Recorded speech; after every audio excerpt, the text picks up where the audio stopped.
Good afternoon, everyone. Thanks for tuning in with us today. I know that there are a lot of distracting things going on in the world, so we're glad that you've joined us. We're really excited today to talk about animals, me especially as being an alumni of animal programs here at the University of Guelph. So thanks again for joining us. Christine's going to tell you a few housekeeping things before we get started. So first of all, can I get a raise of hands if you can hear me? The raised hand is just located on your dashboard.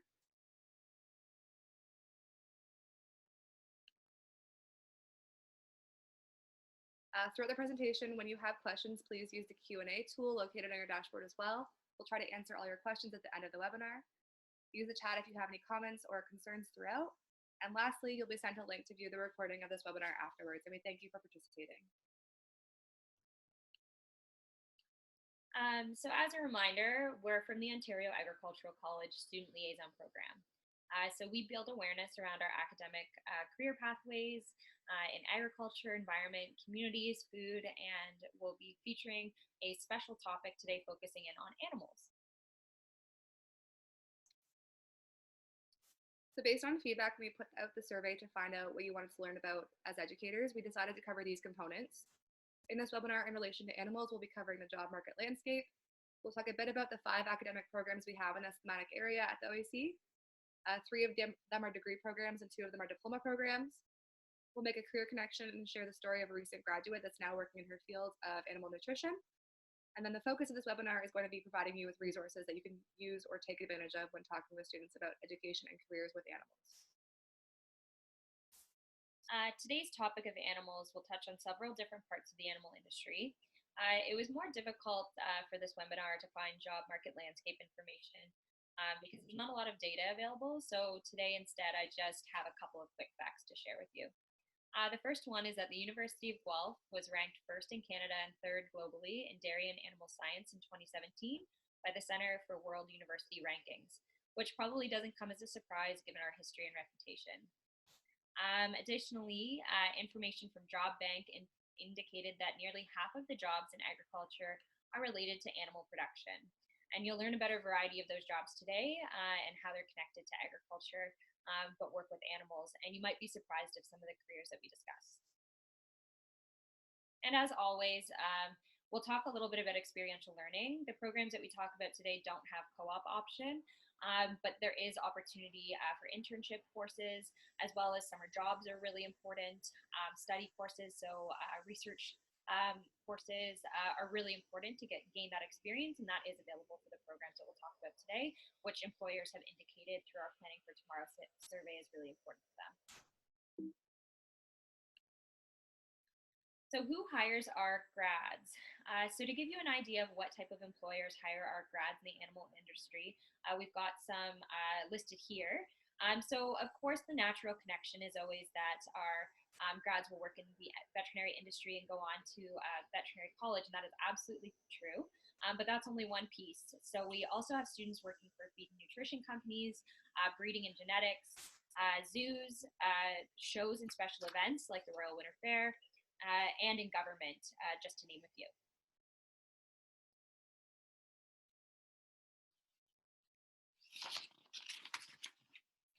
So our question for you today is, what kind of resources would you like related to learning about career pathways with animals? You can keep this question in mind throughout the webinar and then put your comments and responses in the chat box afterwards. That'd be great. So there are tons of ways to get involved on campus and take advantage of experiential learning opportunities.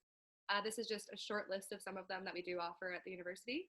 The Future Vets Club, Animal Biology Student Association, OAC Beef Science Club, Animal Science Society, Dairy Science Club, Equestrian Club, Poultry Club, Swine Science Club, College Royal Society, international courses, exchange and study abroad opportunities, flex internship course, sports team, intramurals, and other clubs for those with a wide variety of interests. So what I'll talk more about is a flexible internship. This is the flexible internship and agri-food course, and it's open to all students at the University of Guelph. It is intended for upper year students, and it's a good alternative to co-op, as Carly mentioned before. It does involve online and classroom components with a 40-hour unpaid experiential learning internship in the agri-food sector with government, industry, or civil society organizations. Students will learn about the integrated nature of the agri-food industry in Canada and the many forces that shape the system, including their own food choices. Knowledge of current and future trends in the agri-food system, together with the development of certain career readiness skills, will assist students who may have a career interest in the agri-food sector. This teaches how to write a resume and cover letter and helps to develop strong interview presence and gives students experience working for an agri-food organization. Okay, we're going to talk about a few different academic programs now. So we'll start with the undergraduate degree programs and then move on to diplomas. So the first one is a Bachelor of Science majoring in animal biology. This is a program that I started in at the University of Guelph. Students have the opportunity to explore genetics, physiology, behavior, welfare, and nutrition. It is a broad overview of animal production systems. So what that means is that we're focusing on animal production species. So we consider that to be things like swine, poultry, beef cattle, dairy cattle as sort of the core production animals. And then, of course, there's an opportunity to take courses about other species, but that is the focus. Students will learn about the science of breeding, feeding, care, and management. You get hands-on opportunities in your labs, and there's a chance for interactive learning. And then there's also a lot of opportunity with classes to go on field trips to local barns and learn about different species and production systems. So we featured a recent grad here, Nikki Campbell. So Nikki is a close friend of mine, and she has a really cool career. So Nikki did both her undergraduate in animal biology and a master's in animal nutrition at the University of Guelph. Nikki is an animal nutritionist for Grover Nutrition. In her job, she formulates milk replacer for young animals, which is just like baby formula for humans. Nikki is also their swine specialist, and she educates about the importance of early nutrition for piglets. She spends her time a combination of the office, the lab, the farm, and at conferences and meetings with colleagues and industry producers. What she loves most about her job is the variety. Something else that I should actually mention about Nikki is Nikki never grew up on a farm. So she grew up in an urban environment, didn't have previous experience with production animals, but was really just interested in being involved with animals and learned that through her education, and now has a really cool career as a result. So that's important to remember when you talk to students, that you don't necessarily need to have the experience. You just have to have the interest and the passion to study in the area, and you'll learn everything you need through your experiential learning opportunities as well as in your courses. Okay, so the second undergraduate degree program is a Bachelor of Science in Agriculture, majoring in animal science. So animal science is one of three majors that students can choose from the Bachelor of Science in Agriculture degree program. So again, they select that major out of their second year of study. Students explore the improvement of food quality, production, and performance through selective breeding, good nutrition, and sound management. They'll learn about modern animal agriculture, and the goal is to teach about animal production through humane systems. And they'll also have the opportunity to take independent research courses where they can conduct independent research on animal nutrition, welfare, or genetics, or other topics related to animal science. The final degree program I want to talk about is the Bachelor of Bioresource Management Equine Management program. So you've heard about some of our other majors in our past webinars. So this one specifically focuses on horses. So the equine management major combines a background of business, biology, agriculture, and math. It involves practical and theoretical experience. Lots of field trips to local barns, and lots of hands-on experiences. So both in things like anatomy labs, but also lots of hands-on time with horses in your practical courses. You also have the option, as you do in the other programs, to do international field studies as well, which can always be a really enriching learning experience. So listed here are the high school requirements for students applying to these programs. You'll notice that the requirements for animal biology and animal science are the same. However, you should note that when you speak to students about applying to these programs, the animal biology program is a Bachelor of Science, which will require you to take physics in that program. And in animal science, you do not. So therefore, if you only take 2 of the 3 grade 12 sciences, that will be a bigger impact on someone doing the Bachelor of Science Animal Biology than it would be on someone doing the Bachelor of Science in Agriculture Animal Science. So to clarify, students often opt out of physics in grade 12 because they're only required to take 2 of the 3 sciences. However, if you select a university degree program that you have to take physics as a course in that program, you're actually set back and you have to take the catch-up course in your first year for not taking the grade 12, which will also take one of your electives away from your first year. So it's important just to note that if you're going to have to take it in university, it could be a good idea just to take all 3. But if you don't have to take it in university, then it'll be less of an impact on your courses. I definitely made that mistake, and I wish I took grade 12 physics. Some careers with animals. So again, a lot of students enter into animal programs with the goal of going to vet school, and that's definitely an option. But there are also a number of other ways that you can work with animals or for animals that are outside of the veterinary field. So that can include things like animal nutrition, like Nikki that we talked about. It can also include things to do with livestock feed and sales, working in research as an assistant, wildlife biologist. They need to have animal production managers in animal production facilities. On the equine side, equine event managing. You can do additional certifications to become an equine massage therapist, chiropractor, or physiotherapist. You can work in the breeding and genetics world and do artificial insemination specialist. And then there's also an abundance of jobs in government as well, in public sector, serving those industries. Okay, I'm going to move on to the diploma programs. So I have 2 of them to share with you. And the first is the Equine Care and Management Diploma. This is a unique associate diploma program because the first year is delivered at a regional equine and agricultural center of Huron, that's also known as the Reach Huron in Clinton, Ontario. This second year is delivered at our Ridgetown campus. So students will learn the key equine-related and business skills needed to succeed in a career in the equine or agribusiness industry. They'll have a combination of in-depth equine theory and applied business courses. They'll receive lots of practical training with horses from various areas of the equine industry. You'll have small class sizes for really enriched learning, and you'll also take part in a 4-week industry work placement at the end of semester 4. Okay, the second diploma program is the Veterinary Technology Diploma Program, which we're very well known for. In this program, there are 2 types of delivery: alternative delivery and conventional delivery. So the conventional delivery takes place in person on the Ridgetown campus from September to April, and the students are off for the summer and often will work in their field over the summer. The alternative delivery is delivered through correspondence September to April, and in person from May to August at the Ridgetown campus. So the training related to will be related to companion animals, large animals, as well as laboratory animals. They have really excellent teaching facilities that are modeled like a veterinary clinic. The graduates are consistently achieving top scores on the Veterinary Technical National Exam to become registered veterinary technicians, which is an RVT.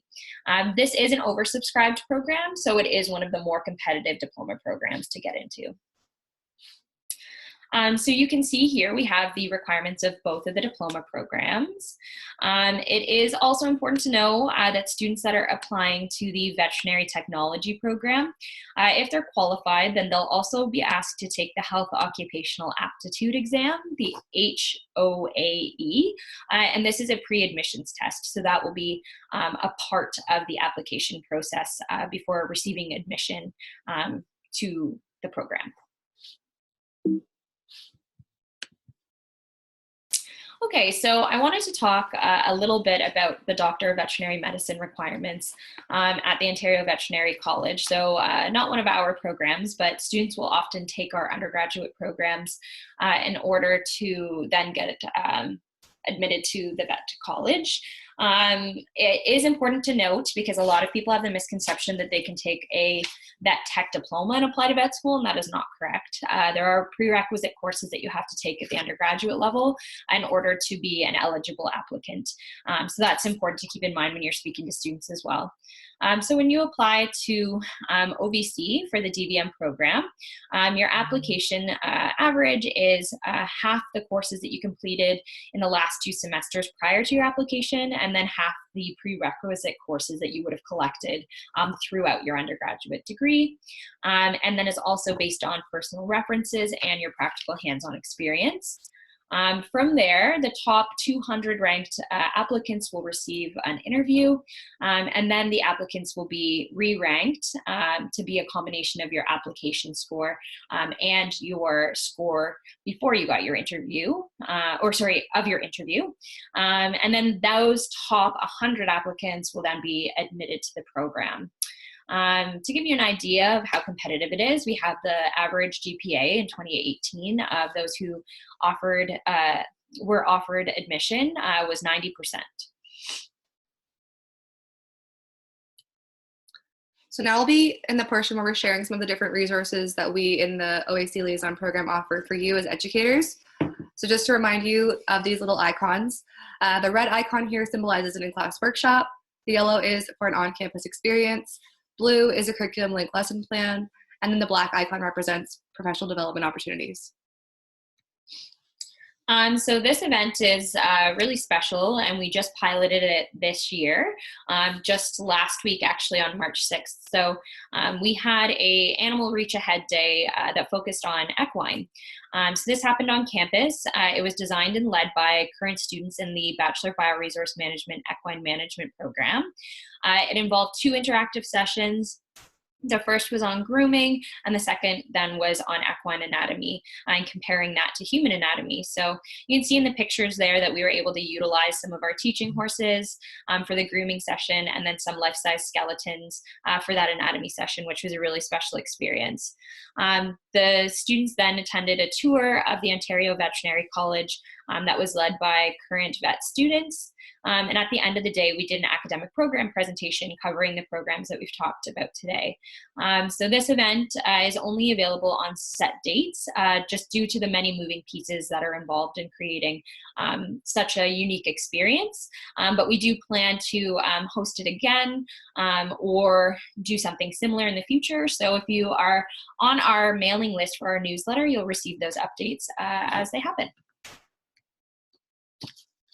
So academic program presentations can take place either on campus as part of your on-campus experience day or on an in-class workshop.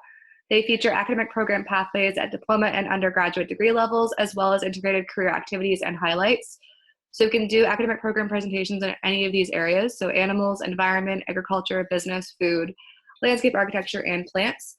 So just feel free to request any of these topics when you're requesting your on-campus or in-class workshop. So program information nights are things we're planning on holding in the future.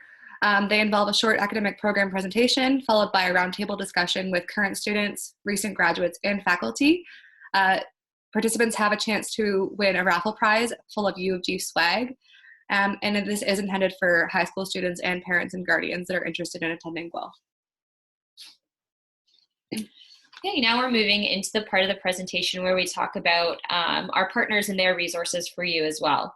First is Agscape. So they are the voice of agriculture in the classroom in Ontario, and they, like us, strive to engage youth in food and agriculture. One of their initiatives that I would like to highlight is their Teacher Ambassador program. The focus of the Teacher Ambassador program is to spark student interest in agriculture careers and provide support for teachers to bring agriculture and food education into their classrooms.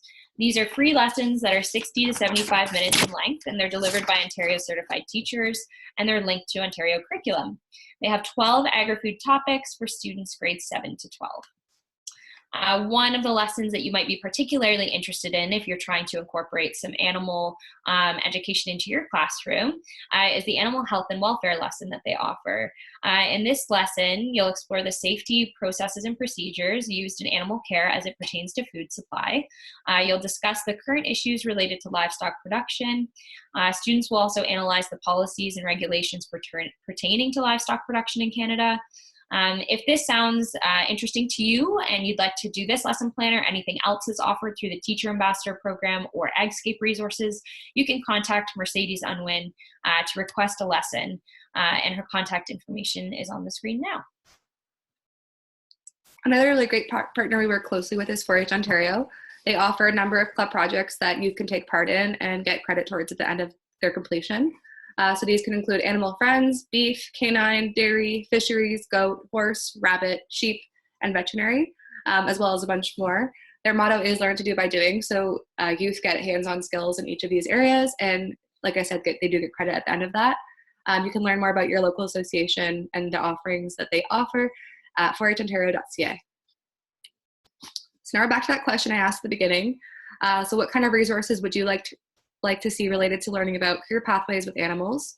If you can take a minute to just jot down your response in the chat box, that'd be great. Otherwise, if you haven't got a chance to think about that yet, you can feel free to send us a private note via email. And just to remind you, our last and final webinar of this series coming up next month, and this topic will be on the environment on April 24th. If you have any specific questions you'd like to see covered on this topic, please write them in the chat box and we'll do our best to answer them in future webinars, or send us an email. Okay, I know we were a little bit fast and furious through this one. A little bit fewer programs to talk about, which makes it go a little bit quicker. But as I said again, thank you so much for attending. We really do appreciate you being here with us. And I hope that you have a safe and healthy March break. If you do have any questions for us, we'll stay on the line for the next 10 minutes if anything comes up. But otherwise, enjoy your March break, and we'll see you in April to talk about our environment programs.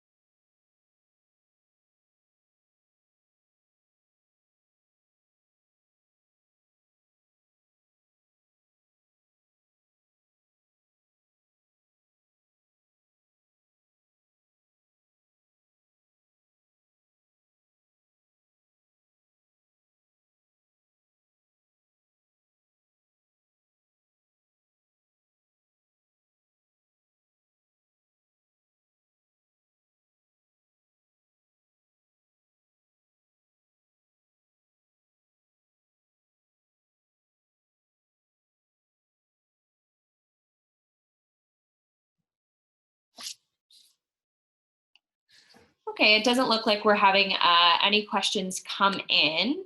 If you do have anything to follow up, feel free to contact us. My email is right there for Carly, so just shoot me off a question. I'm happy to provide you with any additional information. Or if you're interested in engaging in any of our offerings, you're always welcome to visit our website or send me an email or Christine an email. All of our contact information is also on the OAC website, as well as the request forms for our offerings. And to sign up to the newsletter, there's also that opportunity available on our website as well. All right, have a great weekend and a happy March break. Bye, everyone.